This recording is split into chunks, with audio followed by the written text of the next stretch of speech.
Hello and welcome to Maidens of the Spear, where we talk about the Wheel of Time, and we have a really good time.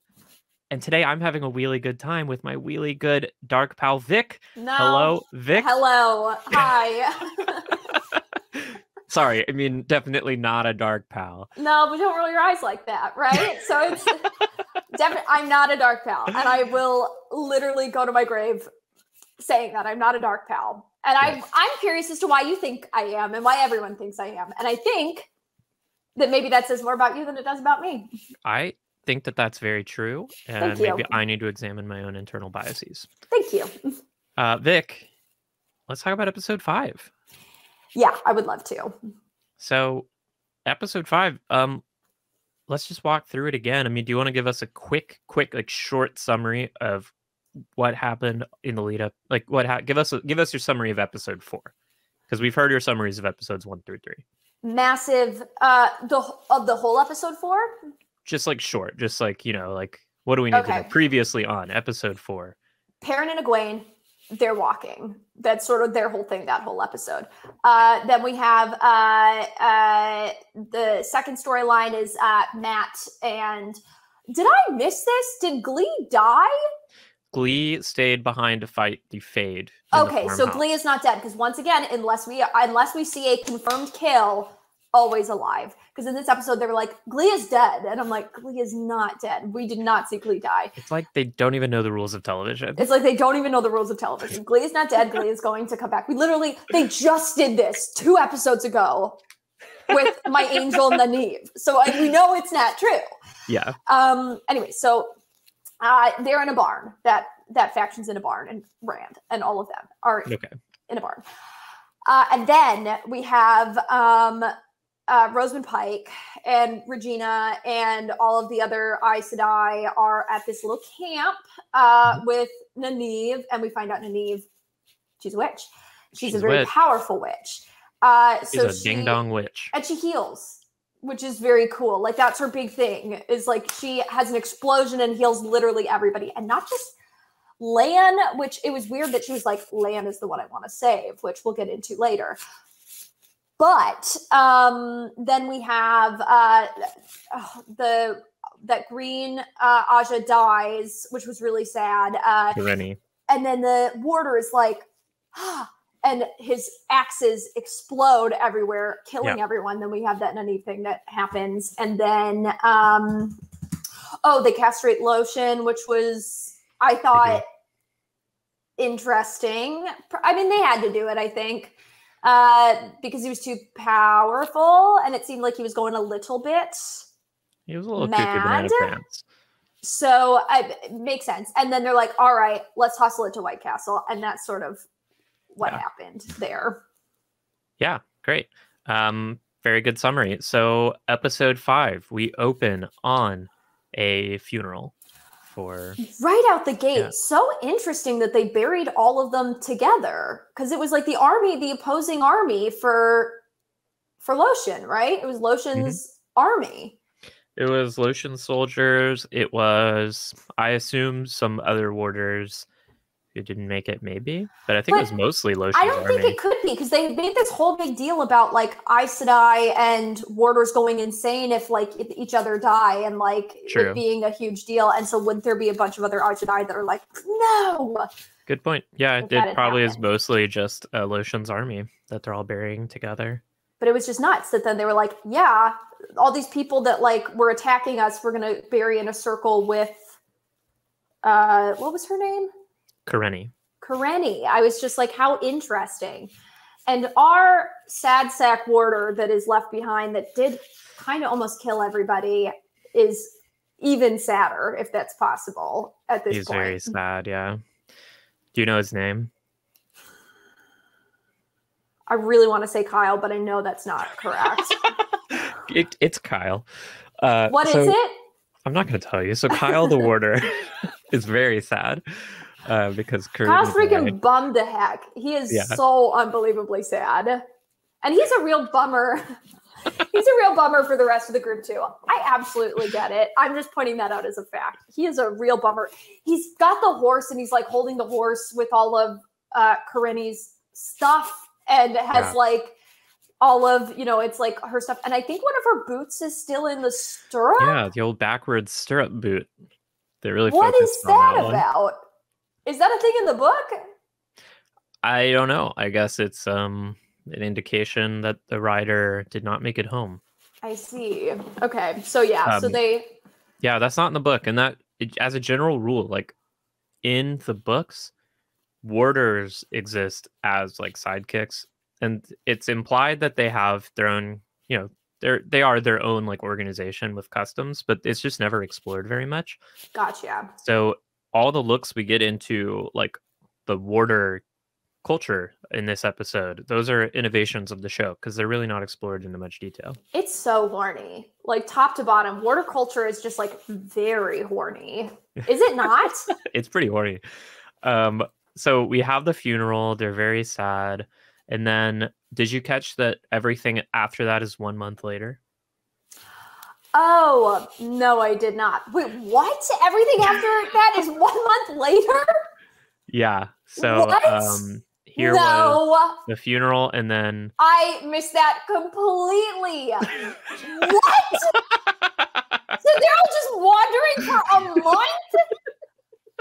Yes. No way. I missed it too my first time. I missed it too the first time I watched the episode. I was like, wow, they got to the White Castle fast. And then I went back to get screenshots, and I was like, 1 month later. No, way too long. Because then that means I don't know. I don't know. I have no idea. No, it's way too long because that means this is interesting. Oh. So the boots are a real world thing. The backwards boots show a general who died in battle looking back on their troops. There you go. I love that. I think about that moment, love that too, because like they made such a big deal about like what an incredible soldier she was. And so like to have her die at Lotion's hands, like I think was a good way to show what a powerful Vic, I just want you to know, like, I'm super happy you didn't notice it because last night when Mary Lou and I did our review, I was like, yeah, did you notice the 1 month later? Because I thought I wouldn't be the only one, and I was the only one. Like, no, not even. You're not the only one. Yeah. That made no sense whatsoever, and timeline wise doesn't make sense to me because then like, because then that would mean that everything is 1 month later. We are right? professional reviewers. That would literally. And do you want to know the kicker? I watched the first half of this episode twice, so I would have missed that 2 times. Twice, yeah, love it. Okay, but here's the thing, because that would mean that Perrin and Egwene also were with them for a month, right? Okay, Dovier Andy, just because you're whining about it, you also pointed it out. Thank you very much. Thank you so much. But that would mean that everybody's they were been with there for the traveling people for a month, and that makes no sense because they like aren't different from the last time we left them. You know what I mean? Like their hair looks slightly different hair, but yeah. Honestly, a month isn't that long. A month is 30 days, 31 days in some cases, 28 in other cases. Yeah, actually, so I'm assuming it's February. The calendar in this world is actually different. I'm sure someone knows. So a month is 48 hours? A month is 48 hours in the Wheel of Time world. Yes, Perrin's hair is a little bit longer, as Marissa points out. A month is 28 days in the Wheel of Time. Thank you, Pentortash. I knew someone would let us know. Perrin rocking those baby locks was on point. So, yeah, things are a little different. But I was actually happy to see that it was 1 month because I was like, whoa, they all got to the White Castle fast as fuck. Well, I just assumed that it was a small world. Yeah, see, that's what I don't want you to assume because it's a very big world. So we're all walking, and then we see from is it from first Nynaeve and Rosamund Pike's perspective that we see? What storyline are we on? Let's start with Perrin and Egwene's storyline first. Okay.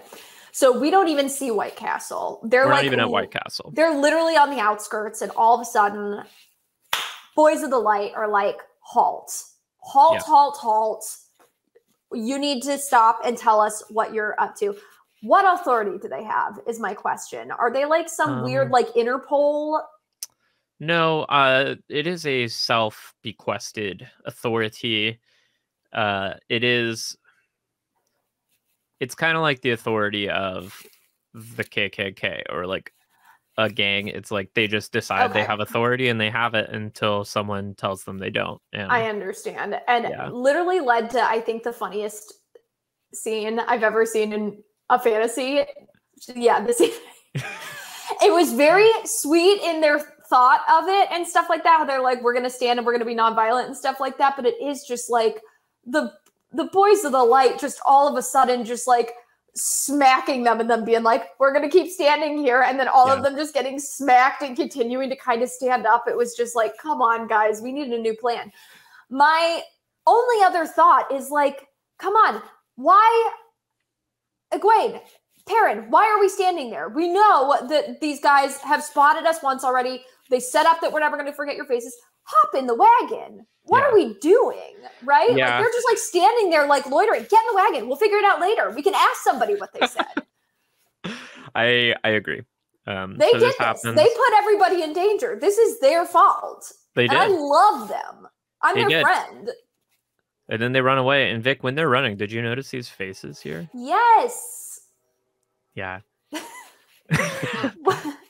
What are they?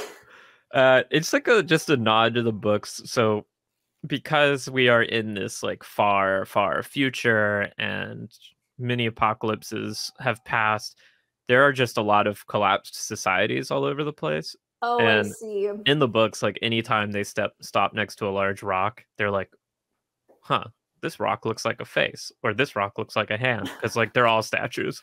Oh, I see. Yeah. I love that.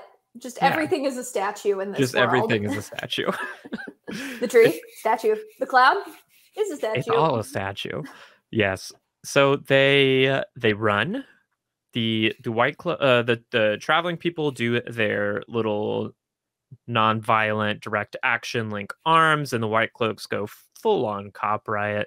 Yeah. Oh, brutal. Absolutely brutal. And I like the idea of it, but I also just think the execution of watching it was like, we need a little bit of a better plan than this. Because then literally exactly what I thought was going to happen. They're on freaking horses. They like just ride around. You know what I mean? Like what was the plan? I agree. What was the plan here? And also too, they ran as they're getting beat up. And my thought would be like, I don't know. We know they're going to get caught. Just be like, yes, it's us. And be like, we'll talk to you. And then like go with your head held high, knowing that there are leads. We're going to figure out how to get out of it. Yes. Yeah, I love ASAB. that. This is an ASAB channel. Hate those boys of the sun. Yes. Can we use the word bastards on YouTube? Sure. I've used whatever you want. Why not? I don't think our chat is moderated for swear words.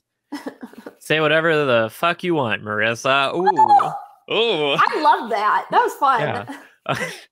So they get captured. They are brought into a camp, and Egwene gets scrubbed down. How'd you feel watching that? I hated that. Like all of that were, and they're like, oh, and he's like, good, you're dressed. Nice to see you clothed. And it's like, what is going on, you little freaks, little freak pervs? Like, I hate this. They're little freak pervs. That's a good description of the Sun Boys. Okay, I did this poll in our YouTube chat last night, and we got like a 50-50 split. Did you like watching Eamon Valda, Child Valda, eat while talking to Egwene? Well, that's sort of his thing, right? He's just kind of an eaty boy. Yeah, and I think honestly, it would have been fine if he would have used the pig as a parallel for something in what he was saying like he did the first time. But to me, it was a missed opportunity to not be like, you see, you like this pig?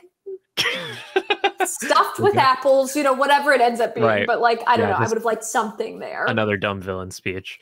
Yes, because otherwise then why? I guess is my question. Yeah, I don't know. It grossed me out. I don't like watching people eat, but... so my bagel earlier was sort of my villain origin story. No, I don't mind watching you. It's just, I don't know. It's something about you and Valda. Thank you. So CB says that they felt violated and they didn't do it to Perrin. They didn't do it to Perrin. This is a misogyny thing. And I didn't like it. And Which I know we're is not so weird coming from them. Egwene did call him a pig later. Yes. I think that was more of an ASAB moment for me. I was like, fuck yeah, pig. I did forget about that. And I don't remember that now as we are talking about it, but I believe you. Yes. So they do this. Even Valda is like, first of all, call me Child Valda. Which is so weird. All the authority is in the light. And then he tells Egwene, you can channel. I know you can channel. So do it. Or I'm gonna cut your friend. And then he cuts Perrin. And how'd you feel watching that scene? I was really curious honestly, I was just wondering what he was doing because it looked like maybe he was trying to cut the skin off of his spine was what I was thinking at first. And then like pulling it down like a little flap. God. Sorry, I'm so sorry. No, it's just I can't handle the skin talk. I brought it up. It's my own fault. I hated watching it too. Then in that case, I will just say I didn't like it, and but I didn't like it because I was confused on what exactly was the thought process was behind it. Yeah, it was weird. Did you notice this? Yes, his eyes look just like the wolves from earlier, which is making me think Perrin is a daddy wolf. Perrin's a daddy wolf? Alpha. He's an alpha baby? Yes. He's an alpha? He's an alpha. I think Perrin's more of a sigma, personally. No. All I know is Eamon Valda is a beta, for sure. Absolutely, 1000%. He's a daddy wolf. He's a daddy wolf, I think. And it is, I just like the whole thing because it was like, I don't totally understand it yet, but I'm going to. People like daddy wolf confirmed. I don't know what else is going on with him. You know what I mean? Like it is like. What do you think daddy wolf means? Like what does that mean to you? It feels like he's got a little wolf pack. You know what I mean? Like they helped earlier. Clearly, they were like, "You guys are lost. You guys are going the wrong way. We're going to charge you towards the singers, the family band." Mm-hmm. You know what I mean? Like, and so they did that, and then they got there, and then all of a sudden, like at our deepest moment when we're in trouble again, like, and he also like spit fire, right? Perrin? Had fire, yeah. When did that happen? Wasn't that like at the end where Egwene does the little like the little firecracker? Yeah, and then Perrin like shoots a fire thing. You mean this scene? Yes. Yeah. It's interesting that that's how you saw the scene. Or was it Egwene giving him something? This was Egwene burning his ropes free. Oh, I understand. I thought that was him, and I was like, that's weird though, because it feels like only Aes Sedai have that little like wispy white thing, and it really did come back in a big way. Them being like, you need to relax, let go, so you can cast, be one with the river. Yes, Lord Daddy Firewolf is his new job. Yeah, I'm willing to tell you that was Egwene because I don't think the show was like trying to hide that personally. Gotcha. Yeah, so she threw a little fireball at Eamon Valda as a distraction while she was releasing Perrin. Right. And so my question is, if she has that much control, why didn't we do something bigger and better earlier, would be my question. Good question. I'll tell you, like, I think a lot of times these people who are new to channeling can only do stuff when they're in like total desperate situation and like instinct kicks in. Gotcha. Okay. But it just feels weird that like if she's totally desperate that she still had like, because if you're in fight or flight mode and something like that, like with Nynaeve, perfect sense where all of a sudden, you know, she's like explosion, heals everybody. There's like no control over it. But then with Egwene, it feels a little bit weirder that all of a sudden it's like we're focusing, like we're in this panic mode, but at the same time we have the wherewithal to be like, I'm going to distract with a little fireball in order to, which means maybe she's like, she's got some secrets. She might have some secrets. Powerful than she's letting on. Yeah, I mean, she'd been doing a little bit of practice, I think, with Moiraine on the road that we didn't really see much of, but I think she is a little bit more trained than Nynaeve was in her moment. But she did straight up lie. And how did she do that? Do you want me to tell you? Yeah. So the reason Aes Sedai can't lie, the three oaths, is because when you attain the rank of Aes Sedai as part of your like promotion ceremony, you take the three oaths on a magical item called an oath rod, Oh. which like magically binds them to you, but it's not something that is inherent to being able to do magic. So what would happen if you were like a novice and then all of a sudden we're just like, actually, I quit. I don't want to do this. And you were magic. You were straight up magic at that point. And then you left. And then what happens? Do you get castrated? So if you are strong enough that the Aes Sedai think you would be dangerous out in the world, they basically just won't let you quit. Like, I see. But if you are weak enough that they're like, okay, like you can heat up your tea or something, but otherwise you're not going to be doing much, they'll just let you go and say, if we ever catch you channeling, you'll be in trouble. Gotcha. Okay, I understand. Okay, that makes perfect sense, and that's how we ended up with like the wizarding world of Harry Potter. Yes, exactly. Because they were basically like, go do your little spells and we'll figure it out from here. And that's where we get Harry Potter sort of spoilers in this that is how Harry Potter fits into the Wheel of Time universe, yes. Yeah, absolutely. Okay, perfect. Yeah. You figured it out. This is the grand theory we've all been waiting for. This is the seed of all fantasy. Yes. Yeah, so not true, Sarah, it's alluded to with I'm just giving Vic the general rules here. Okay. Yeah. So Harry Potter is a turning of the wheel? No. At this point, unfortunately, Harry Potter is a creation of the Dark One, sadly. That is very true. Okay, so they escape. She burns Perrin's rope, and then Perrin is like, and then even Valda is like, Perrin goes full on Teen Wolf. Night are you? And I'm sorry, two people who I love. I would literally take a bullet for. I love these two.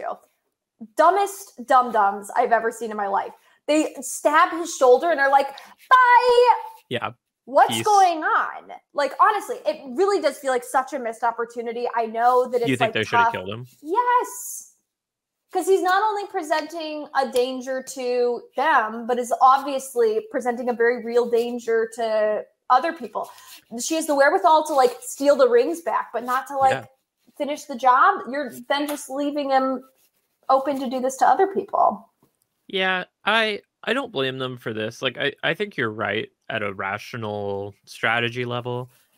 I've never killed someone. I don't know about you, but I think Egwene has never killed someone. And I don't know. I think it's hard. I think that's hard to do. I never killed somebody, but if I was in a fantasy world like that, and it was like a moment where it's like, I feel like it's a Rosamund Pike thing all over again, where it's like, do you have the strength to do what's necessary, even if it's like taking a toll on you, sort of a thing, like with that fairy guy.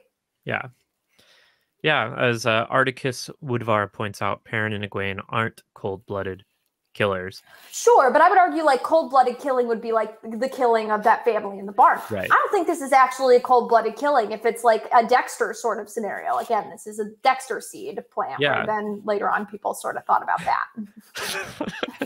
that. Dark Pal Vic newspaper headline. I never killed anyone. Right, Vic. I Not a Dark Pal. It's interesting that you call this out because this is somewhere where the show diverges from the books. In the books, I'm happy to tell you this because I don't think the show is going this direction. I think they've decided not to. In the books, Perrin doesn't have a wife that he kills, but in the scene, it happens a little differently in the books. But in the scene when the White Cloaks capture Perrin and Egwene, he ends up killing 2 White Cloaks while they're being captured. And that is his like murder that he's dealing with. But it's a different situation because he is like, well, it was justifiable in the moment. Like it had to happen. But also I can't believe I fucking did that. Sure. But they've decided to give him a little bit more of an emotionally impactful death and an accidental death rather than in the books where it was very much like in the heat of battle. Like in the books, he killed those guys. Like, it wasn't an accidental axe chopping. Right. Okay. But they're not doing understand. that in the show, which is interesting. Yeah, that is interesting. Yeah, it seems, and again, it just leads me to be like, what? It's again like leads me to a little bit of a confusion with Perrin and what their end game is with that character specifically. Because at first I was like, they made such a big deal with the Singer family that they were like, you know, you can choose nonviolence. And I do still think that that is where they're going to head with this character eventually. Maybe not today, but at some point that he's going to end up being some sort of like nonviolent figure. He's going to be this like ultra powerful figure that decides to cast aside any kind of violence. Interesting. It could very well be that, Vic. Yeah, other people in the chat are pointing out like they're young. It's too early for these characters to be killers. I will counter chat. Nynaeve shanks a dude straight up when Logain's army attacks the Aes Sedai camp. And Perrin's also killed a bunch of Trollocs. All of a sudden, that doesn't count. And Perrin has killed a bunch of perfectly innocent and sweet and gentle Trollocs. I'm not saying that they're innocent or gentle or sweet, but he does. He does kill them. So, you know, so I'll concede that. And would a dark friend concede that? No. So there we go. Yeah. Do you have, so you're predicting Perrin will end up as a mega powerful figure of nonviolence. Do you have any predictions for where Egwene's arc is going at this point? I mean, I think that she is going to end up maybe, I wonder if she is going to end up in Aes Sedai or if she's just going to end up this like ultra powerful magical force that refuses to like be a part of White Castle at all. Yeah. I like it. Because we got that thing with Fire Ghost where Fire Ghost was like, you're mine. So I don't know. I really don't know in the last episode. So you think she might join Fire Ghost? I think she might join Fire Ghost because I'm not totally convinced that Fire Ghost is a bad guy. Yeah. Yeah, we don't know much about Fire Ghost. So just because you're scary doesn't mean you're a bad guy. That's true. That's a good point. Yeah. And then we see the Wolves. The Wolves are attacking the White Cloak camp. They look like a bunch of good boys having a grand old time running around with their friends. And Perrin's like, they will not hurt us. And Egwene's like, how do you know that? They sort of carry on. And so at this point, it seems like Perrin is now also aware of some sort of a connection happening with the wolves. I don't know. Yeah. And it's also just like so weird because these are like 4 people. Like, how did they end up at the Riverbend is my question. Like, they all ended up here. And it's seeming like from this episode, they're all like special in some regard. You know what I mean? Riverbend is the town they're all from. Yeah, what's it called? The Riverbend. It's called the Two Rivers. So we end up at the two. So how did they all end up there? You know what I mean? They're all from there. But they're not all from there. We sort of find out is like there's something else going on. Yeah. Well, it's an interesting question and something the show I'm sure will explore, Vic. I hope so. Let's talk about the Aes Sedai plotline now. I would love to. I would straight up love to. On our boy Lotion, not looking so great. Freaking sad. Like, look at this, and he looks so upset. The whole like come on, like put a smile on, pal. Like something, just like I don't know. He's like, you want to let me have the power? Give me a little bit of power, just a little bit. He's very sad. Please. He's in hardcore power withdrawal. Yeah, because this is like a month later, and he's bummed. He's real bummed, and I feel for him. He's looking a little sad, a little pathetic. But, you know, nonetheless, we then, like, pop him in a little cage and parade him through the city. Yeah. Can I just say, I get it. False dragon, and, like, you know, was channeling and did try and kill a bunch of Aes Sedai, and that's, like, that's true. He was, what did I say? Oh, right. He was castrated, so that's why he's bummed. I mean, it makes sense. I'm not disagreeing that he should be bummed, but I'm like, I just try. You know what I mean? Try and smile a little bit. Yeah. But nonetheless, so I thought it was a little uncalled for when everybody was throwing vegetables at him. Like, what's going? Come on. The poor guy was castrated. I think he's learned his lesson here. You know what I mean? Like, they got him. They won. Oh no. Oh, okay. What's going on Sorry. over there? Nothing. They got him. You know what I mean? It's done. It's over. Why do we need to also throw perfectly good fruit at him? Two other quick questions. One, we're going in. Why is there's volcano is going to be important, right? Freaking Mordor. We have a volcano right behind the city. Yeah. That feels like a real Chekhov's gun. It's kind of smoking. You don't build your cities next to active volcanoes? No. In what world? We did on our little island. Oh, right.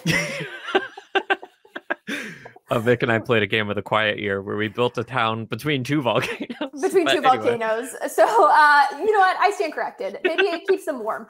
Because that's my other big question is, what is the climate in this city? Because there are camels and parrots, but they're like in an evergreen forest before they get in, and none of the plants would be native to a tropical climate that are in this city. So I'm like, where are we right now?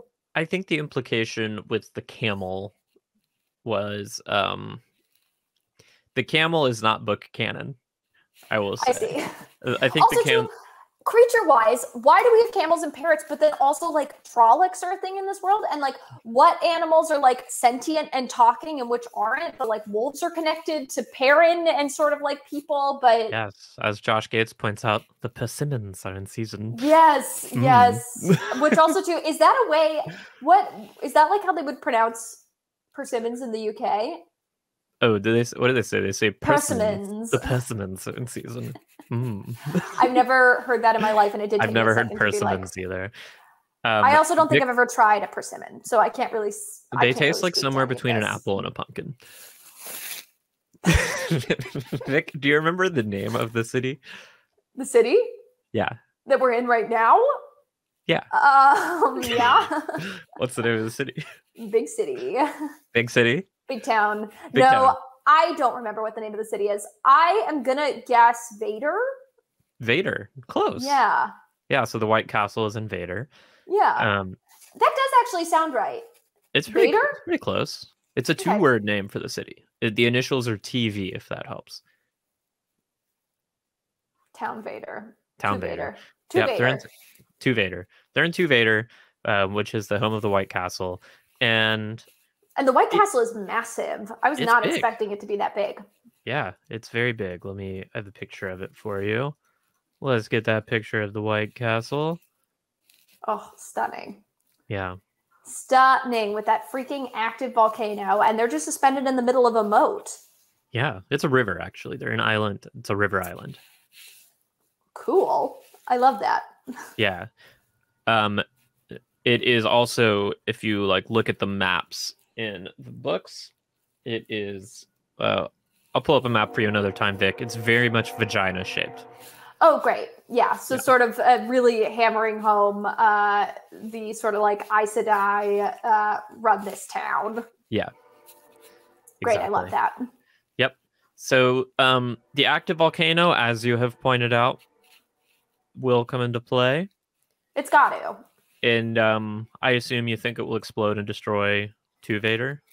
No, not necessarily. I think that it's going to involve a person, a very powerful person doing something with the power of the volcano. Interesting. Thank I like you. The theory. It could be that. And then I think all the Aes Sedai are going to have to come together and save the city. Yeah. Did you catch the name of the volcano?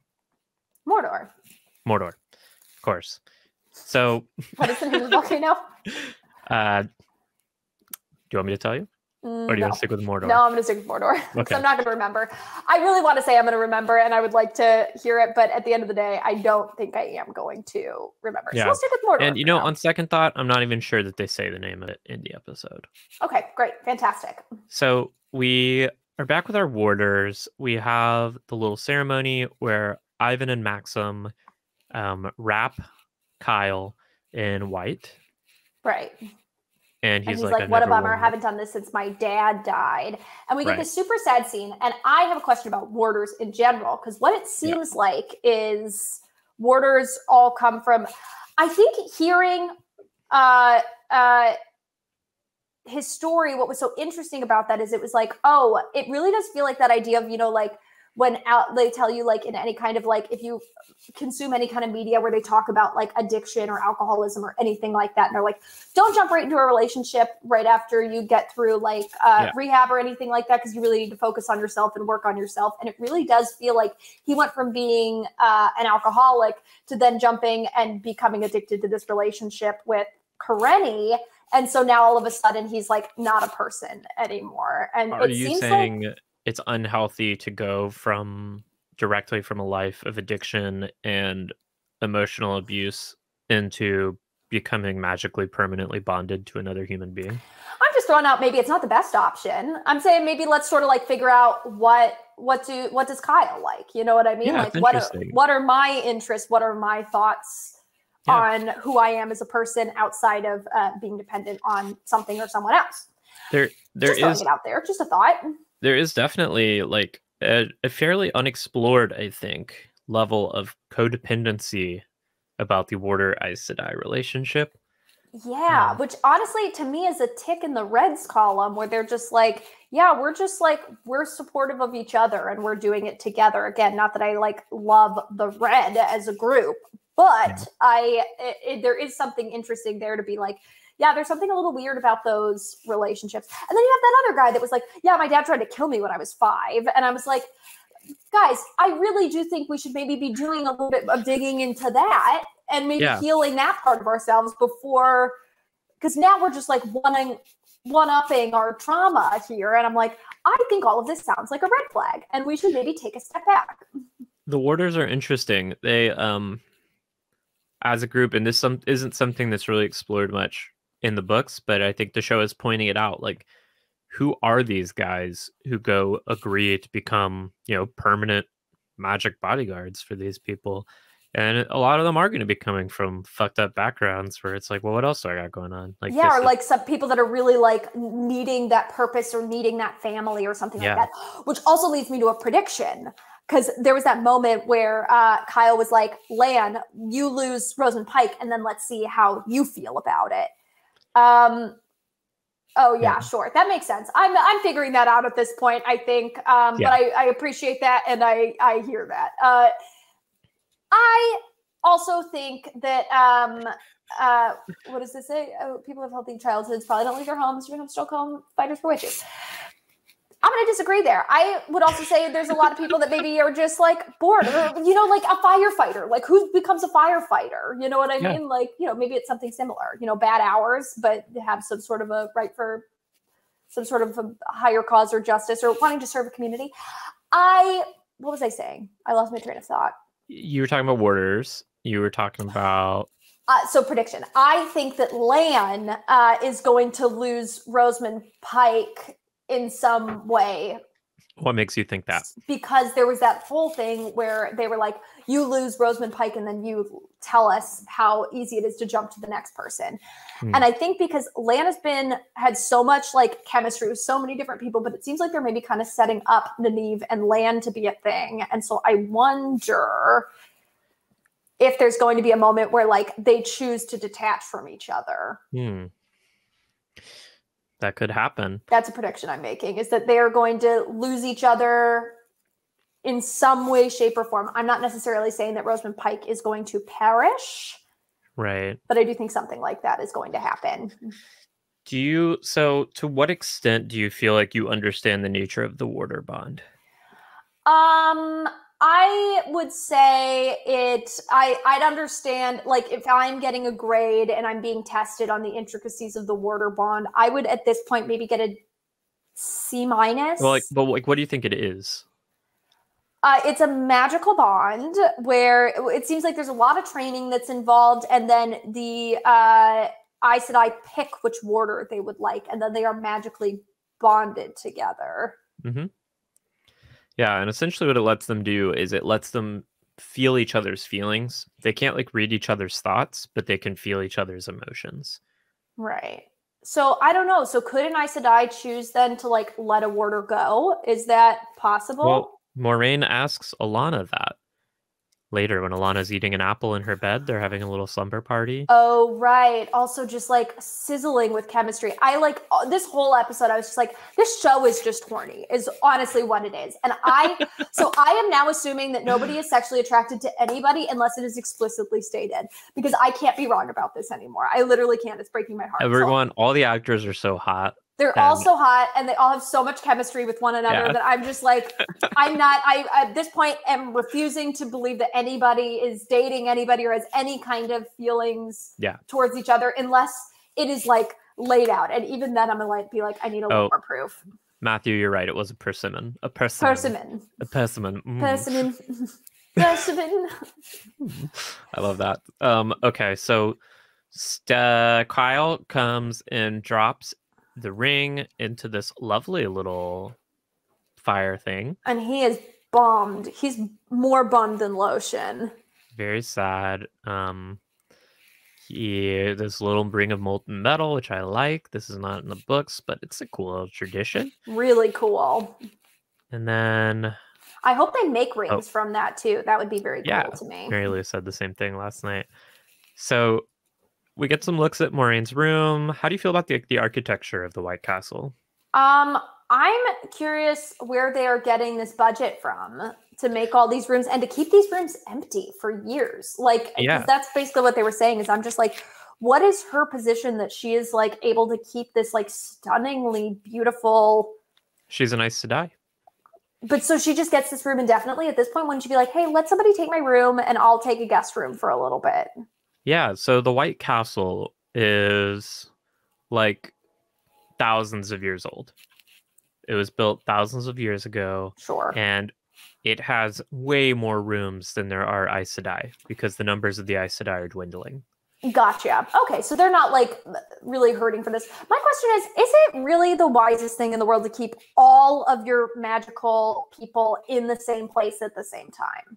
It's a good question, Vic. We'll see if that comes back to bite them. I think it's got to, right? This feels like a ticking, literally right next to a volcano. They're just like, we're going to keep all of the world's magic in the same little White Castle next to a literal steaming volcano. And we're going to just like, it's going to be fine. It feels like a massive oversight from someone.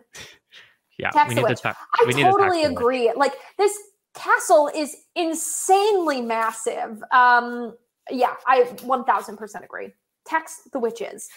Then did we skip over when we have Nynaeve in the room? When she talks to Moraine or when she talks to Regina? When she talks to Moraine. Rosamund Pike. Moraine. Yeah. So, Rosamund Pike, yeah. So she talks to Rosamund Pike. What were your thoughts on that scene? I was just like, okay, I think that maybe Rosamund Pike is either dumb or playing dumb because she was literally like, I have spies everywhere. As soon as any of your friends enter the vicinity of the White Castle, I shall come and find you. And then literally we find out that two of them have like been there for like a month and she just like hasn't known, or maybe she does know and she's not so they haven't been there for the month. The 1 month later happens right after the funeral scene. And so I see. So they just arrived a few days ago, but either way, wouldn't they all arrived kind of at the same time? Matt Rand and the Aes Sedai party arrive at the same time. But it's making me a little bit worried about Rosamund Pike's little spies because she did not know that they were there. She didn't know. Didn't know. Nope. And it's interesting. But so Nynaeve talks to Moraine and Nynaeve is like, well, if I'm as powerful as you say I am, maybe you need to be scared of me. Yeah, which also, like, this whole episode where Nynaeve is, like, trying to sort of, like, figuring out what Aja Nynaeve is going to go into. Yeah. I'm so confused. I really don't know where Nynaeve is going to end up. Which is also making me think maybe she's not going to become an Aes Sedai at all. Or maybe she's going to become the most powerful Aes Sedai of all time. Could be.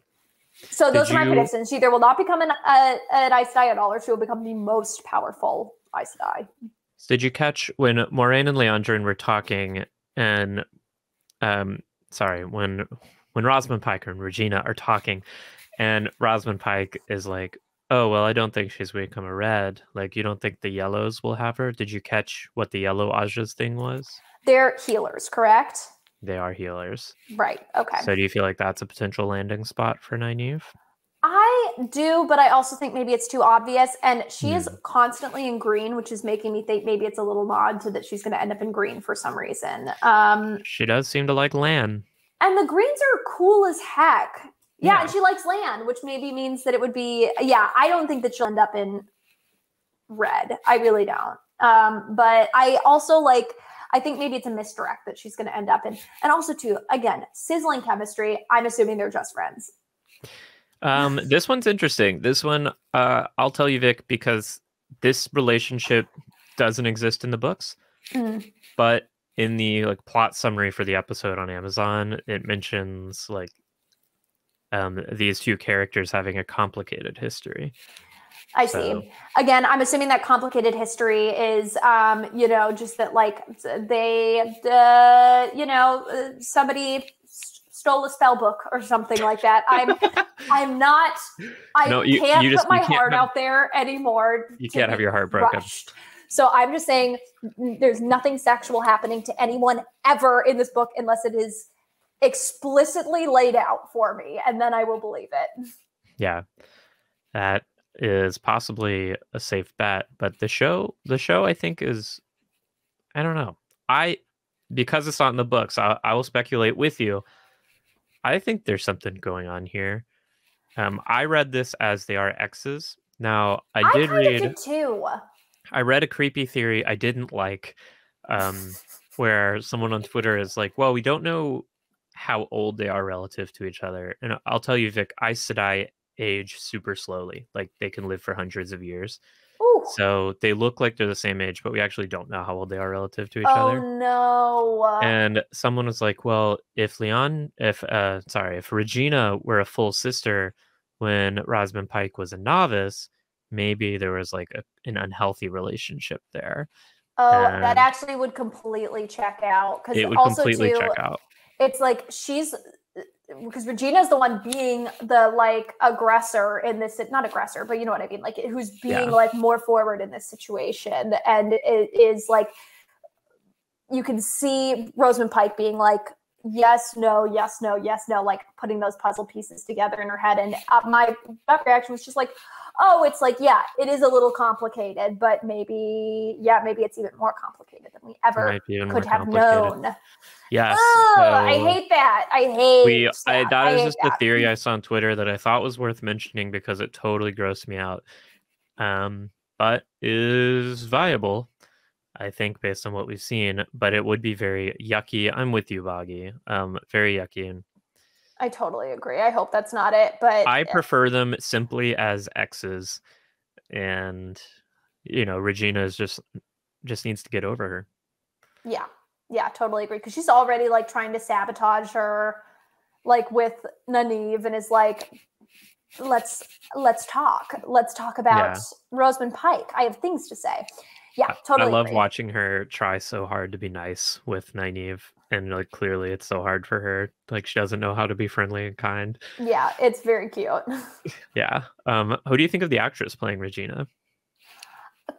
A little complicated. I mean, again, it's so tricky because I think all of the performances, there's not been a performance that I've seen that I've been I hate this performance. I think all the actors are doing a great job, but for me, especially in fantasy, it's so hard to not conflate the character with the acting performance. Yeah. I think everybody's doing a great job acting wise, but there are definitely characters that just is people or entities or story devices that I like better than other characters. And I find Regina's character a little infuriating.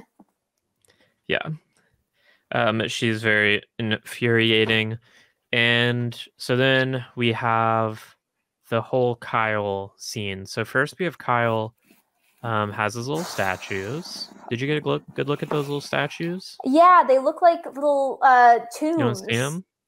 Yeah, they do look like little tombs, and maybe one of them looks a little like Chewbacca. Did you catch what they called these? Statues? Yeah. Statues. Like Lan is like, oh, you're doing this ceremony.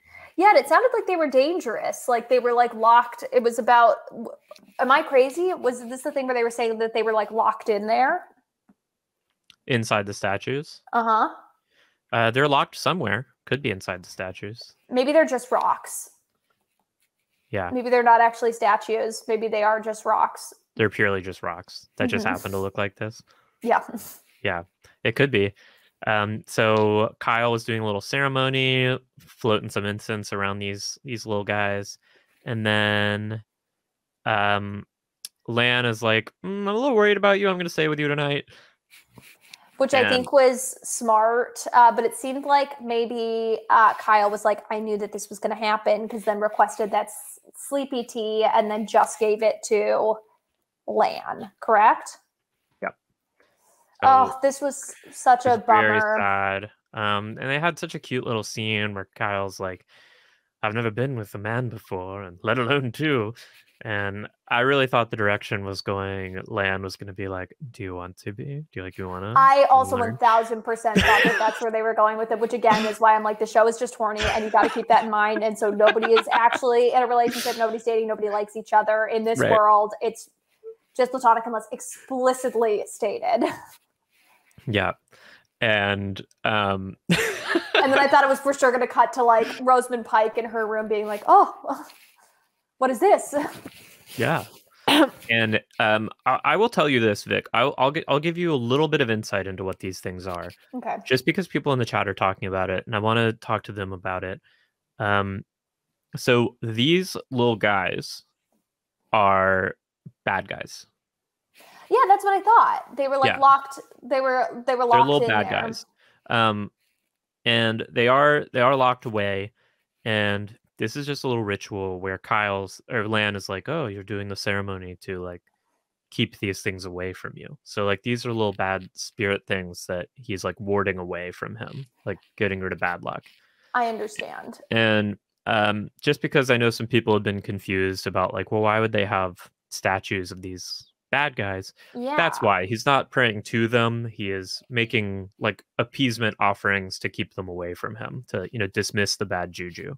I understand. Basically. And once again, this maybe also feels like something where let's do a little bit of, let's go to therapy. Let's maybe, like see something that we can do to like heal ourselves a little bit. I'm worried about him. And I think that this is just, absolutely heartbreaking. This whole storyline was so sad.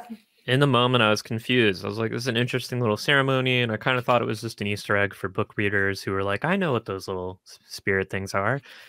But then once Kyle ends up killing himself, I was like, oh, that makes that ceremony so sad. Like that. Well, and you also get this weird little Easter egg where he's like hunched over and you think maybe he's okay. And you get to him and then it's like, oh no, he's not okay. He's not okay. Yeah. Lan is running through the hallways and he sees him hunched. And at first I was like, oh, he's like crying in front of the room and like he couldn't do it. And I was like, no, he did it. Oh, so absolutely heartbreaking. Seppuku position. Really sad. Yeah, it was really sad, but it goes to show like the power that the warder bond has over these guys.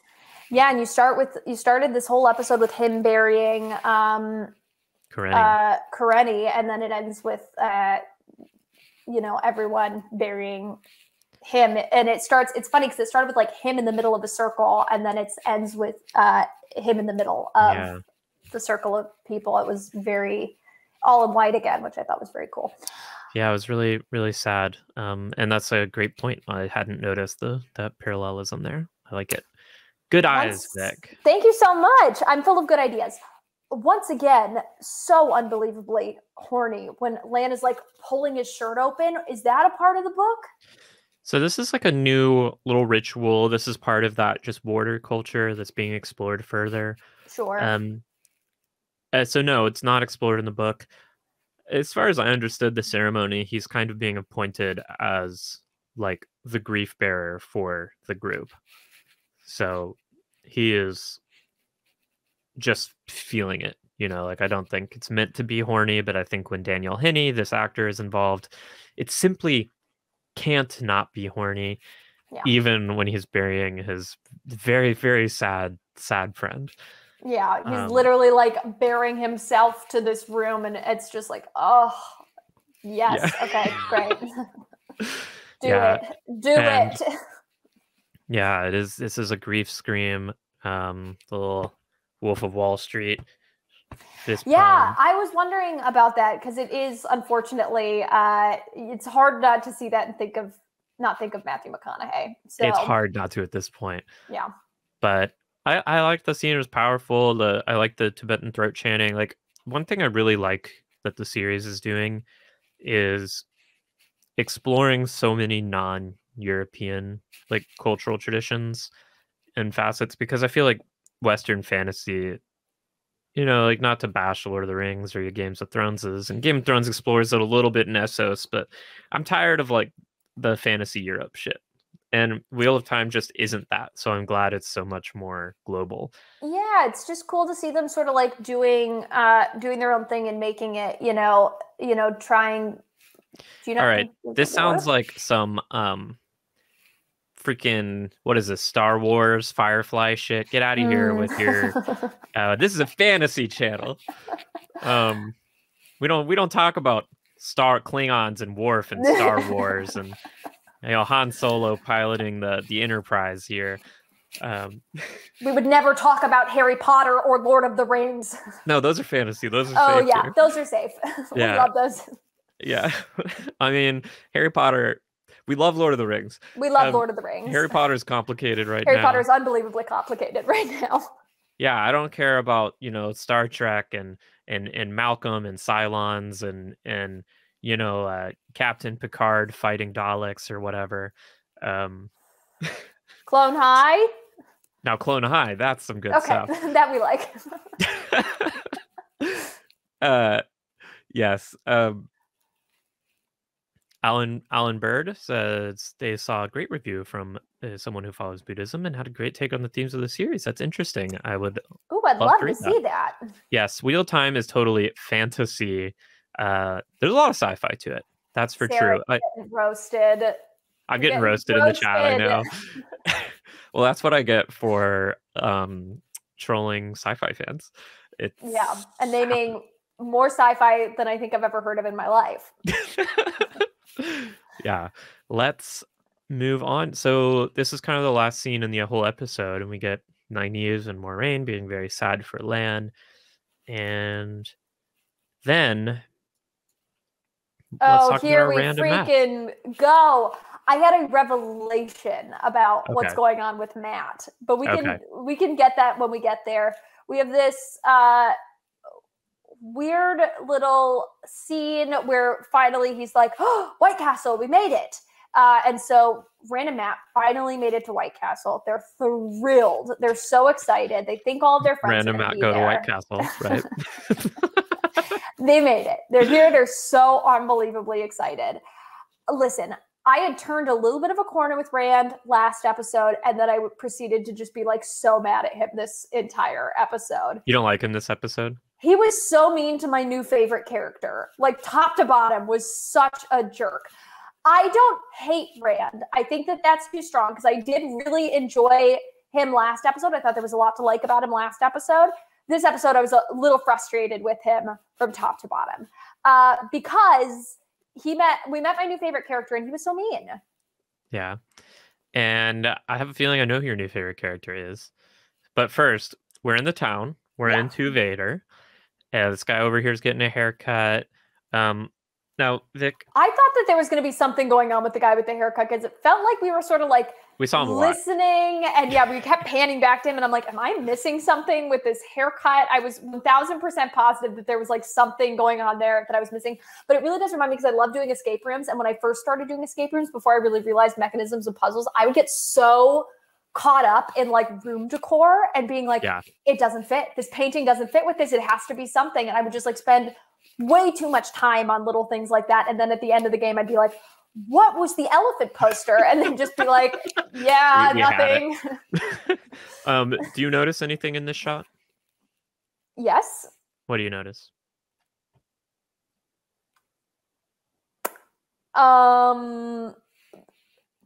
5, no, 4, hold on. There's 3, 2. Okay, hold on. They're all dressed very colorfully. Good point. Let's move on, Vic. Is this your new favorite character? L'Oreal! Here we go. Look at him. What's his name? Him. L'Oreal? L'Oreal. I looked this one up too before we started. It's L'Oreal, isn't it? It's L'Oreal, yeah. I even looked up his name before we started because I didn't want to get this wrong. Yeah, it's L'Oreal. It is L'Oreal. Yeah. Okay. L'Oreal, that's why he has such luscious locks. Who is an ogier. He is an ogier. Good job. Not an ogre. He's an ogier, and he made a big deal of it. Literally, he is nothing but so sweet and kind and thoughtful with Rand, and Rand straight up pulls a sword. And even after all of that, L'Oreal's like, oh, silly human. Like, you know, you're so, I'll come with you. Like, let me hang out with you. And Rand's like, get away from me. Yeah. I can give you a little context on that scene because it read very differently in the show than in the books for a particular reason. Would you like more context? Yes, I would love some context. He reminds me of, and I'm sorry to keep jumping back to this, the big trees in Lord of the Rings. Yeah, he's very Ent-like. Ents are a good reference point. Ogier are... You've played Dungeons and Dragons. Are you familiar with Firbolg? Oh, yeah. They're very like Firbolg. Like they are in tune with nature. They're tree inclined folk. Gotcha. So yes. So it didn't translate as well in this scene, but in the books, L'Oreal is like 10 feet tall. And his features, as you can see from his nose here, they're like very kind of muzzly. So when Rand first sees him, Rand is like, oh, fuck, it's a Trolloc. No. Yeah. How and then rude. Quickly Rand is like, oh, okay, phew, you're... Sorry, I freaked out. I'm a little traumatized. Because the Trolloc couldn't possibly be sweet. This is what I'm saying, is we got to talk to people before we make any kind of assumptions. This is driving me crazy. There's going to be a very sweet Trolloc that comes along at some point, and everybody, because he was even saying, he was like, oh, it's so funny you pull a sword on me. When I first moved here, people were trying to chase me with pitchforks and fire in the streets. Yeah. And they chased me, and then, and then I got to my library, and, people just kind of got bored and left me alone eventually. And now you're here with a sword. And I'm just like, come on, leave L'Oreal alone. Yeah, Snarg's sweet. Dana LaHoo reminds me to remind you all, if you're watching, smash that like button. Hit that subscribe. Do it! We are so close to hitting 1,000 YouTube subscribers. And look, not that I see you all as a natural resource to be mined, but once we hit 1,000, we can start monetizing, and that allows us to continue making these videos as often as we do. How freaking cool you can also find us on Patreon at Made Into the Spear. But let's move on. So L'Oreal, he is an ogier, basically a Wheel of Time Firbolg. But yeah, like because of budgetary reasons, so when stills of what this character would end up looking like started appearing, a lot of readers were like, what's going on? He's so small. He looks so different than I imagined him. And the creator of the show, Rafe, has been pretty adamant, like, look, we had to make a choice. In order to have a 10 feet tall, like much more animal looking man, he would be very expensive. So do you want more L'Oreal in your scenes, or do you want a L'Oreal that matches what you imagine that we can't see as frequently? And we opted to have more screen time with him, so he's a little smaller. Yeah, I think that's fine. Yeah. Also, too, what a fun backstory is, like maybe how he ended up here or something like that, if he's like the smallest of his family, or I don't know, something like that. Yeah, and you will find out, Vic, that L'Oreal is Madeline says he lost his canonically perfect feature. I don't know that he's lost to them yet, Maddie. In the books, I don't mind telling you this because it's not really a spoiler, but we find out later in the books that L'Oreal is canonically like super hot for an ogier, continuing the trend of these actors. And his like key feature that all the ogier women are like, ooh, L'Oreal, he's just got perfect freaking ears. He's got these long tufted ears that are very emotive. We cannot see at all. We cannot see. I'm holding out hope that we will see them. Maybe he'll pull back his hair and all of a sudden it'll be like those ears. Oh, I love that. Because in the books, they're always like, when he's happy, they're like, woo. And when he's sad, they're like, And I love that. I love that. Yeah. His ears would be up even though Rand is being a real jerk to him in this scene. And then also too, he's Rafe confirmed that he lost them. I refuse to accept this. We need his ears. Well, he's listening right now, right? So maybe we'll just Rafe? Sort of we'll say that the ears are coming. Don't worry, everyone. We can guarantee that the ears are coming. Yeah. How do you feel about his hands? I feel fine about them. I feel like it'd be hard to turn pages in books. Yeah, that's my main problem with them. Like in the books, he's always described as having sausage-like fingers. So I know what they were going for. I think the creators were like, you're not getting your CGI tall Loyal, so here's some sausage fingies.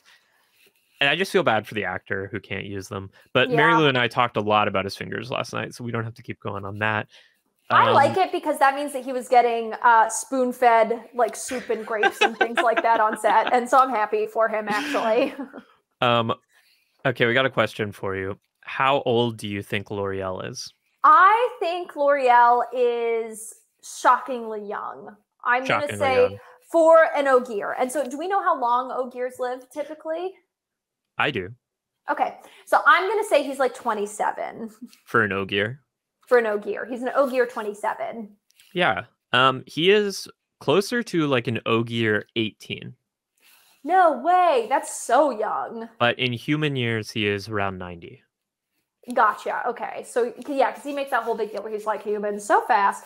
Yeah. The other thing, him being like, and this brings me to my big Matt prediction, which I think I do have to get in. Well, I'll get into it in a second.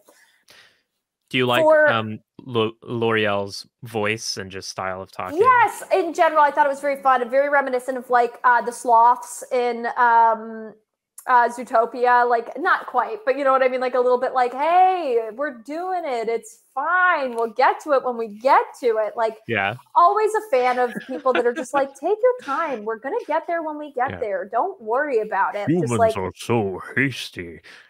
Yeah, just very fun. Everything about him, I was just like, this is so fun. I love this character. How do you not love this character? How do you not love L'Oreal? How do you not love L'Oreal? I love L'Oreal. But he kept being like, you are a, hey! Ah! Sorry, I interrupted a good point you were making, Vic. Screenshot it. L'Oreal kept saying... Sorry, this is a big moment for me. I just want everybody to take a moment and look at that comment and know that I'm not a dark pal. Okay. But he kept being like, you're a, what's it called? He keeps calling Rand an Aielman. An Aielman, and if I'm not crazy, those are the fighter guys, which also makes sense back to the first episode where they both, for whatever reason, seem to know what Trollocs were and things like that. Like the dad and Rand seem to both know like about stuff like that. And I'm like, how would they know that if nobody else in the Riverbend seems to know what this is? You know what I mean? Yeah. So I was like, okay, interesting. So it was very interesting. And they also really hammered it home, which is making me think it's true. And also L'Oreal said it. And anything L'Oreal says, I think is very true. Yeah, that is actually 1,000% true. Yeah, this is exactly, and this is all the proof that I need that Trollocs actually maybe do have a good side to them is L'Oreal. What do you think of Rand though, insisting that he's not Aiel? He's from the Two Rivers. How does he know? He's 20, you know what I mean? Like, how does he know that like his grandparents weren't, or that he like wasn't brought somewhere when he was young, or like that, you know, doesn't he think that it's weird that he's like a trained fighter and like his dad knows about all of these like different places and these, and you know, stuff that nobody else in Riverbend seems to know about? Yeah. Interesting. We might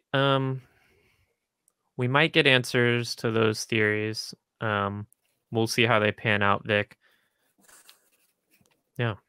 Okay. I can't wait. I will say L'Oreal, though, seems convinced that Rand is an Aielman. Yeah, though also too, like L'Oreal's hair is also kind of red, so maybe L'Oreal has some attachment to them. Yeah, could be. And here's just our very pretty boy. Just had to look at him one more time. Beautiful boy, Rand. Rand. And then we get to see Lotion from Matt and Rand's POV. Yeah, and then we get that whole thing scene. Matt's going a little bit bananas, and I think I know why. You think that was in Matt's head? Yes, I do. Or, yeah, because nobody else seems to see it, and I feel like otherwise we would have had a little Rand moment where Rand's like, what's that all about? You know what I mean? Yeah. But remember how Matt stole all that stuff off of that guy, and there was that like weird little crystal thing that he stole, and also that I think it has something to do with that, because none of this started before that. The crystal thing? Yes. Crystal thing could be like driving him mad. That or the other. He also stole something else, like a little. It was like a little stone dog. Yes. So I think it could be one of those things that is driving him insane. Do you think those things are connected to the flubber? Yes, I do. I think that both of those things are connected to the flubber, but also too, it makes sense that that Rand's dad didn't tell him about it, because remember how like they were like they killed him just because they thought he was scary and because he was bad, which again also leads me to thinking that Trollocs aren't all bad, because you know if somebody saw a Trolloc come into town to maybe like stay the night or something like that, maybe they'd kill a Trolloc because they were scared of it too. So I'm just saying this is making my point for me. Yeah, interesting. It's a good theory. I'll tell you that, Vic. It's a good theory. Thank you. So you think Matt is being infected by the crystal or the stone dog, or a combination of the two? Yes. And he's going a little cuckoo banana pants, and when he sees Lotion, and Lotion is doing that creepy laugh at him, that you think that's in Matt's head? I think it's in Matt's head, but I think Matt's like, oh no, something wicked this way comes. He's like very freaked out about all of this. And I think that Matt thinks that he is maybe casting magic. Vic cannot see the chat. Vic can only see what I pull up, so feel free to spoil away in the chat. And if you're a non-reader watching the stream, just don't engage in the chat. Okay. So wait, I'm sorry, I missed that last sentence. What did you think about Matt? Sometimes I say things and You said something about magic. Did you say you think Matt is magic? Oh, no, I'm wondering if Matt thinks that he can cast. Oh, right. Okay, so I'm thinking that Matt thinks that he can cast magic, so he's now like sort of completely shutting down because he knows that he's scared. He'll be castrated if he does. Yeah. So, okay, so just to sum up your theory, Matt is actually like sick and being corrupted by these Aiel relics that he found, but is confusing that sickness for the madness associated with channeling as a man, and so he's scared of that. Yes, because Glee literally in the last episode was like, you got to be careful, like my cousin's son was like this or whatever, and you know then he had to get castrated and everybody was really really upset. Yeah, I'm wondering if somebody that we know is going to get one of the like, I wonder if maybe they're going to try and shush, what is it called when they castrate women? Still. Shush. I like shush better. So I hope they don't shush me.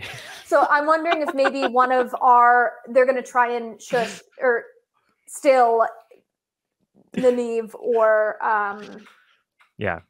Egwene. Because they're too strong. Oh, so it would make sense that maybe if Nynaeve decides that like I don't want to do this, and then they try and shush her, her. Shush her, Vic.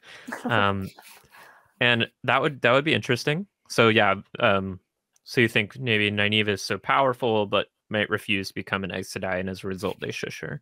Or try to. And we'll see if they can, basically. Yeah. Yes.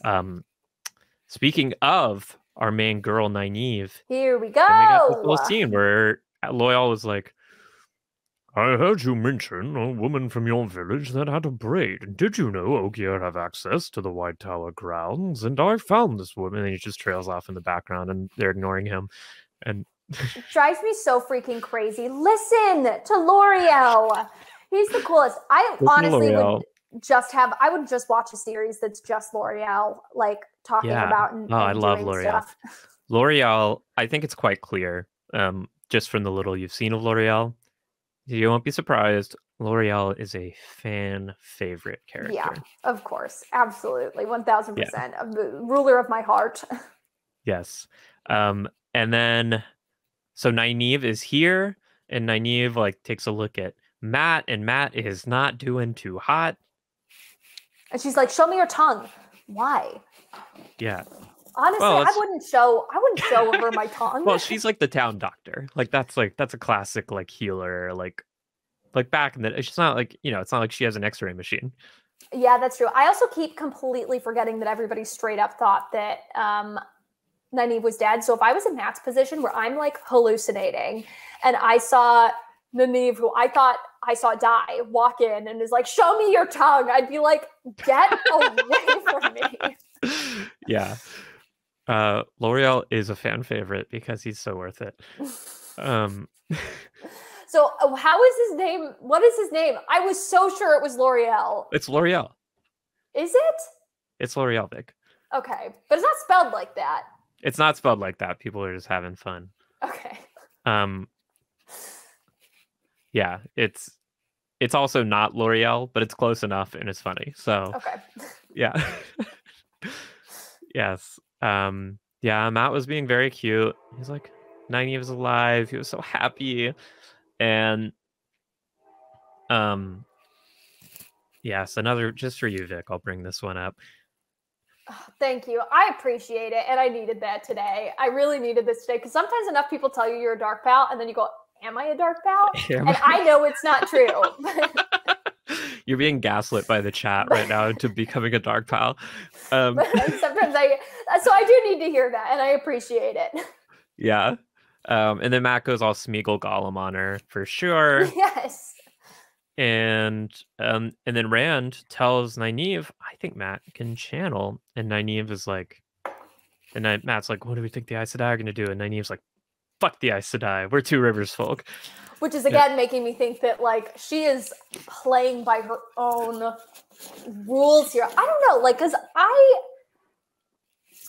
sort of feel like if I was in a position where they're like, you can't ever be married except to these boys that will be obsessed with you. Those are the only people you're allowed to have as company. And also you can never lie, even if you have a good reason to.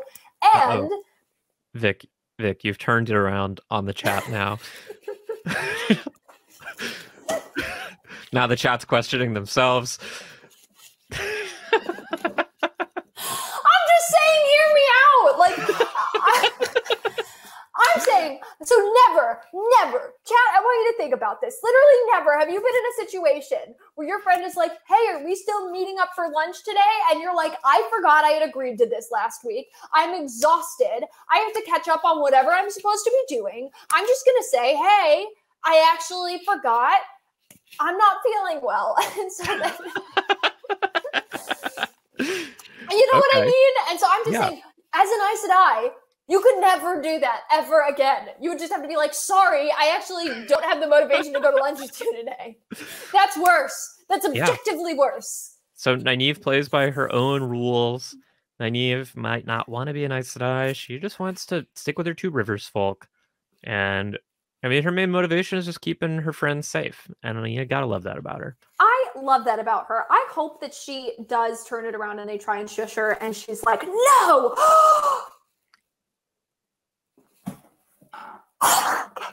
Okay, so here's my thought. Let's hear it. She's the volcano. She's the volcano. She sets off the volcano. They try to shush her, and she sets off the volcano. I just think it'd be fascinating. We know that she's like powerful, and she's already threatened to be like that. People should be afraid of her. I think it'd be incredible. Okay, look, we'll pop that in my pocket. Vic. Yes. I'm not saying it's going to happen, but I am saying That would make an incredible season finale. It'd make an incredible season finale. So, if whoever's connected to the show, Rafe, because you're watching, I'm just gonna throw that out there. Maybe consider it. I just think it'd be fun. I think it'd be cool. So let's take a peek, and maybe that. Honestly, I think that'd be very cool. Okay, sorry. Yeah. Continue. And this is kind of the end of the episode. So I think. Oh right. Yeah. I don't remember exactly what the last shot is. I think it is the last shot is the funeral. Is it the funeral? I'm pretty sure. Yeah. So # release the VIC cut. I would love to see the VIC cut. Yes. Vic is on the classic Trolloc Truther to Dark Pile radicalization path. We got to watch out for those algorithms. They really turn you to the dark one. Travis! Hi, Travis. Travis is from Vancouver. He's a pal, a pal a from Vancouver. Pal. Does a bunch of improv up there. Hi, Travis. Yes. And then we got Nynaeve being like talking to Rand and being like, "Oh, Egwene got sick once with this disgusting illness that makes your legs cramp so much they snap in half." That you literally snap in half. Her whole body's trying to snap her in half. And then, honestly, a real missed opportunity to not cut back and forth just to sort of like see what that looked like. Yeah, hey, I'm gonna be. That's so cool. I'm going to Vancouver for Christmas. No way, me too. When are you going to be there? Oh, I'm going to be there the 24th through the 28th. Okay, I leave the 21st. So. Oh, damn. That's true. Yeah, my dear, sweet, wonderful girlfriend Magu's mom lives in Vancouver, so we will be there. You said Dawson, right? Yes. Yeah, that's going to be so great. That's going to be beautiful. I'm excited. Yeah. Warder funeral is the last scene. Thank you, Dana Lou Who. So this is the end of this arc. That's the 3 arcs. We get the funeral. It's very sad. Where do you think we are going from here? Again, I think that there's something big that's going to shift in the relationship between Rosamund Pike and Lan. I think that something has been brewing, and we've been setting up how close they are, and we've really been starting to explore that, like, there's maybe other relationships that Lan is interested in or pining for outside of his relationship with Rosamund Pike. So we're going to see if something like that happens. I love this idea that Nynaeve, like, something big is going to happen that's going to like force people to take sides. I do unfortunately still think that Rand is going to end up being the dragon. I don't know. I very much do think, because we're also on episode 5 of 8 episodes. 5 of 8. But it's also going to be 8 seasons long, so I wonder if we're going to find out who the dragon is now. But also, too, like, I don't know. They're setting up Matt to be kind of magical, and they're setting up Perrin to be kind of magical right now. So I'm like, I don't think that they would set it up this early if that's going to end up being a big reveal at some point, just from a story perspective. We'll see. Yeah. I don't think so, though. You don't think they'll reveal it yet? I don't know if they're going to, or if they're going to give us a clue, but I don't think that it's going to be Perrin or Matt. Which then would leave Rand, Nynaeve, or Egwene. But they already said that Nynaeve wasn't.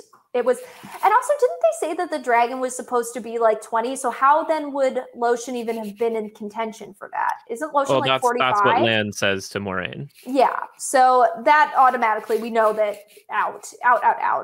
And then Nynaeve's a little bit too old at like 25. They established, right? So we know it's theoretically going to be one of the 4 of them. So then that leaves Rand and Egwene. I guess it could be Egwene. I still just think it's going to be Rand. And is that mostly for your initial reasons of he's the tall, skinny white guy? Or do you have any like in episode evidence that you point to that makes you feel like this guy feels dragony? I mean, that, again, like the fact that, like, other than that one vision, but the vision looked different, he seems to be the one that's, like, accessing this, like, shadowy realm the most, at least. And it seems to be, like, telling him things that are happening or going to happen or giving him clues to something or other.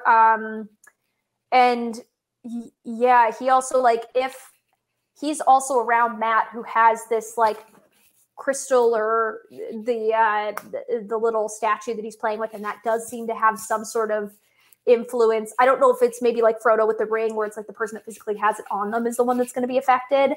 But if he's in the vicinity of it and it's not affecting him. I also wonder if there's like something he's got like a magic powerful immunity to that kind of thing. Yeah, I don't have any good evidence now other than it just like a gut feeling based on how story has been set up so far. Sure.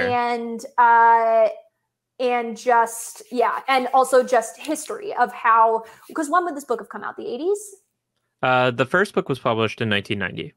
Okay, yeah. So it's also like time-wise, I mean, this is just how most fantasy books I feel like have been set up, is that is who ends up being like the chosen one.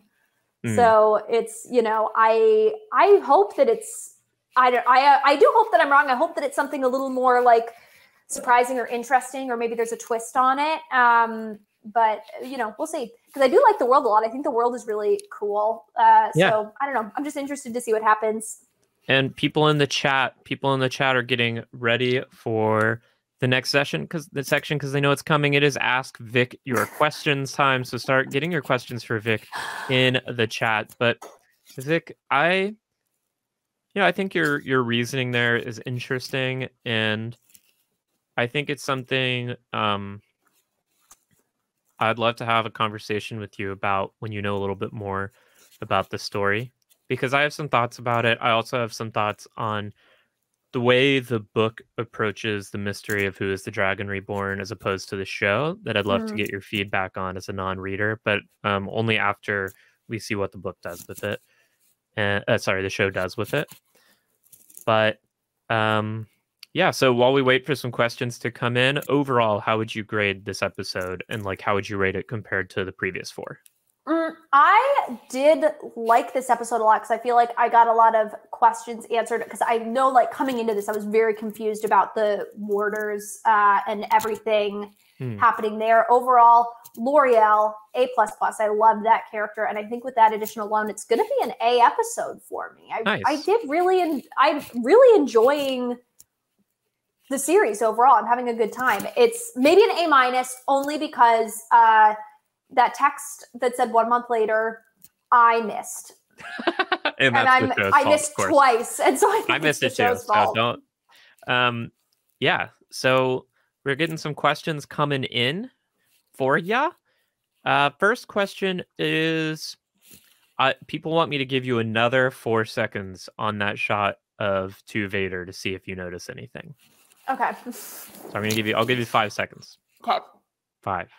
Wait, hold on. It just came up. It just came up for me. 5. Oh, guy in the doorway. A really tall guy in the doorway. That maybe? Okay, hold on. Guy in the doorway. All right, that's your time. Wait, go back. 2 seconds. Come on. Give me 2 more seconds. Okay. The sheets up top. There's light coming from a different angle. Okay, colorful clothes, guy in the doorway, sheets on the top. The guy is bald that's getting his hair cut. Yeah, bald guy getting a haircut. So that's weird, that's kind of right? interesting. Yeah. I don't know. What am I missing? That's fine, Vic. No, it's not. The reason we're curious is because this is not something I expect. I really don't expect any non-reader to pick up on what we're noticing, and that's why we're kind of just curious. Okay. So you're not making a mistake here. But I think you're having something, and now I know I'm missing something, even if it's just in the book, and so I am going to be driven to insanity. Do you want me to tell you what it is? No. Now I think this is my punishment. Good, because I wasn't gonna tell you. I need to go just like sit with the still and just. I'm gonna come back next week. I'm going to have printed out the still, and I'm going to. Here, Vic. Here's what will help you. The guy in the doorway. So, let's move on. Vic, are there any characters that we've left in previous episodes that you're hoping to see return? Dana.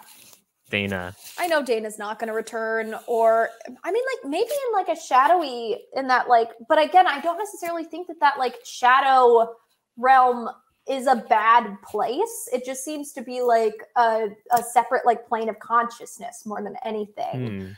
You're talking about the when they're having dreams. Yes, where it seems like there's like a lot of stuff going on in there. Yeah. And it seems like it's leading Rand places specifically. And then when Perrin had that dream, it seemed like, I don't know, it seems like helpful for purpose. Like, you're talking about when Perrin had that wolf dream. Yeah, yeah. And it was like, and then he saw the wolf eating, what's her name? Lisa? Layla. And so I'm like, I don't know, maybe she could show up there. I love Dana. I'd love to see more of her. Yeah. Glee's really grown on me, and we will be seeing Glee again. I'm so sure it's not even funny that Glee will make his return, but I do think that maybe Glee is a bad guy. Yeah, Glee might be a bad guy, but Glee might make a return. And wouldn't it be interesting if a Dark Pal stayed behind to fight that fate?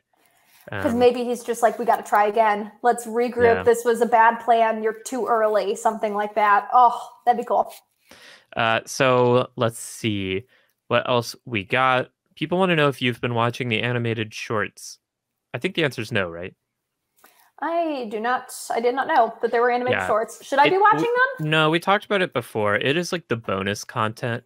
And I think previously you said you don't want to watch bonus content. You just want to get what you get from the episodes. Or maybe that was Zach who said that. Yeah, I haven't said anything about bonus content. I would definitely be interested as long as I feel like it's not going to give away too much about the show. Yeah, they are like lore building bonus content that explain what's going on. So I know like Zach, it was Zach who said it.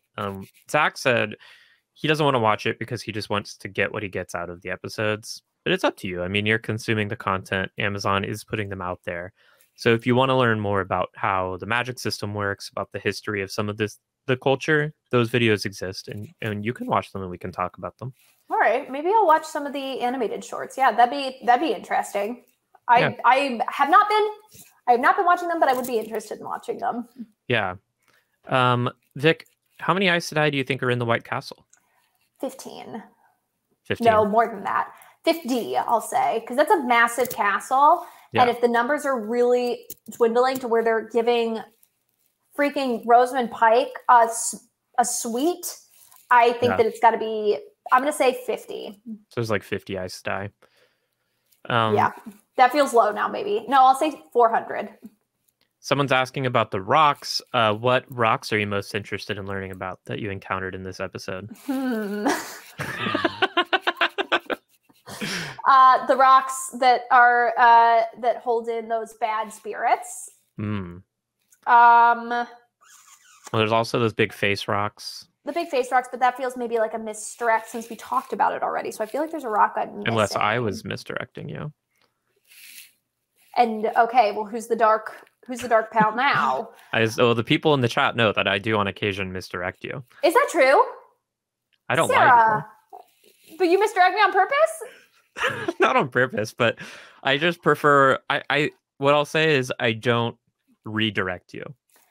So that's really interesting. So it's kind of like maybe sometimes white lying to a good pal is important for a reason or another, and telling somebody that they can't do that at all is maybe taking away a little bit of their agency to sort of like make decisions that they want to make for themselves. Right. Very interesting. Very interesting. Yes. CB wants to know, did you notice Maureen's liquor cabinet? No, I did not. I'm going to guess mouthwash and white wine. It was this frame here. Oh, yeah. I didn't realize that was a liquor cabinet. Well, I think it's just a cabinet. I thought it was a painting of a lady looking out a window was what I thought it was. I think that is what it is. I see. Okay. I understand. I don't know what it is either. That is not a book reference.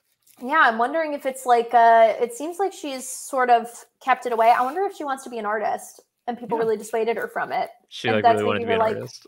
And it's like her most prized possession is this art, and maybe a reminder of a life that she had to leave behind in order to fulfill her like destiny as she sees fit.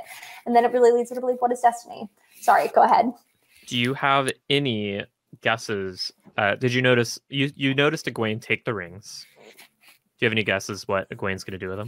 I wonder if, we've set up that ring thing, if she'll like return them and then become sort of like a little hero at the White Castle, perhaps. Or maybe she will hide them. Okay. She might hide She'll them. either keep them or she'll give them back. Is my People really want me to give you more information on that to Vader screenshot, but I'm not going to because you said you don't want me to.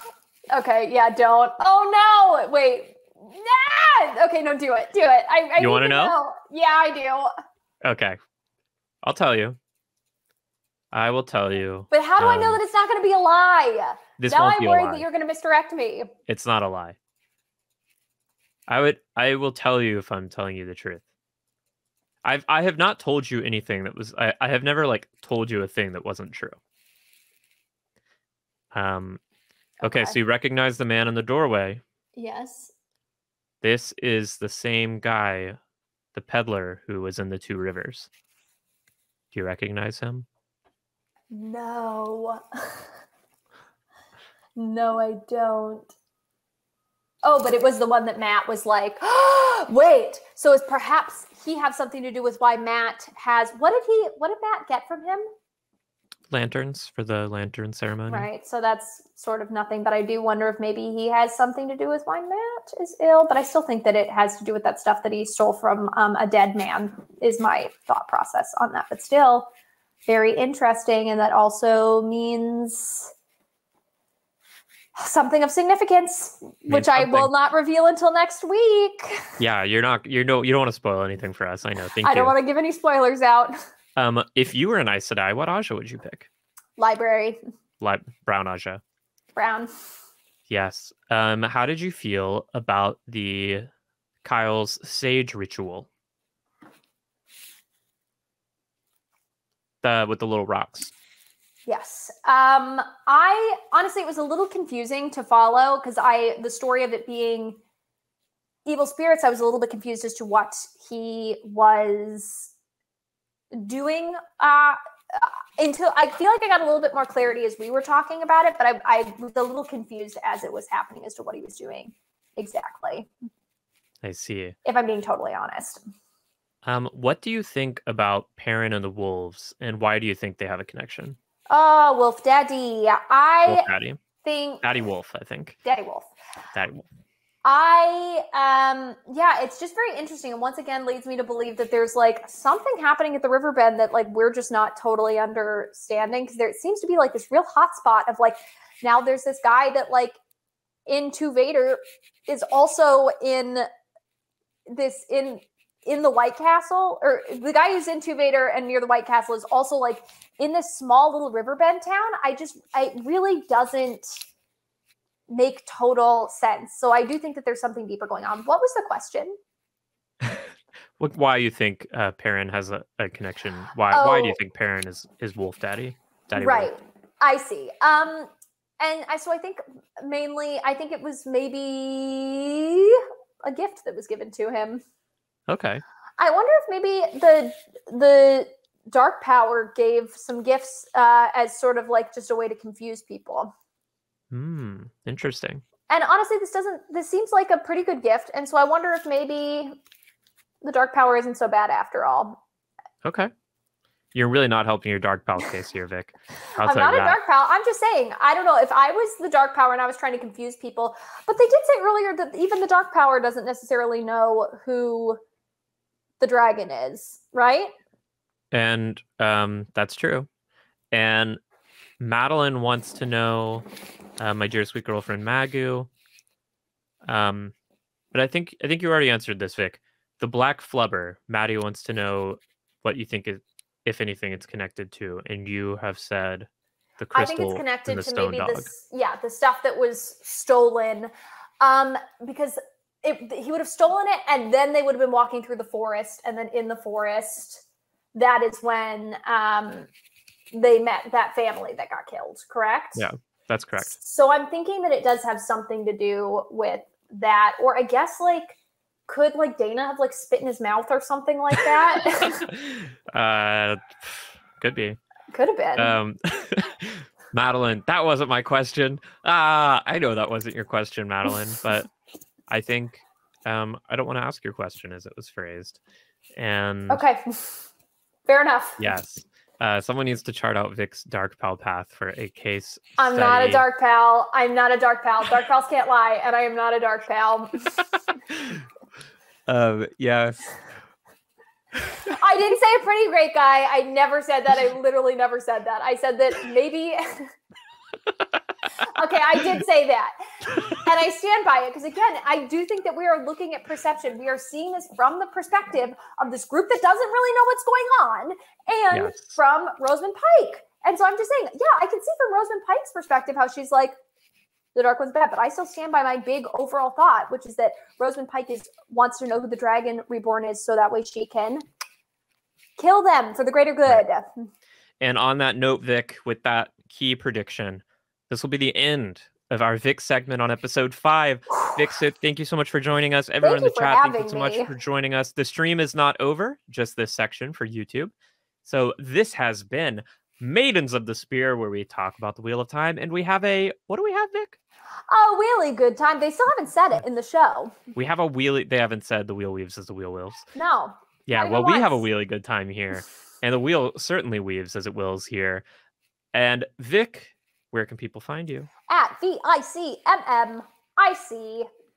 Yes. I keep wanting to give out my email when I say that. And don't give out your email. I don't want to. And you can find me on Twitter at Spear Maidens, and you can find us on YouTube at Maidens of the Spear. And if you're watching the stream right now, go ahead and click subscribe, please. You can also find us on Patreon. And just do it. You can find us on Patreon, and we got the patrons. And I accidentally deleted my patron banner. Let me pull up our patron list right now because I'm not going to end this YouTube segment until you've heard the names of all of our patrons. I refuse. You gotta wait.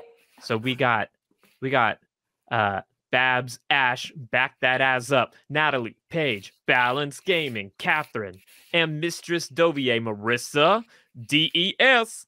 And speaking of Babs, did y'all know Babs is our Patreon Kara Karn? That's right.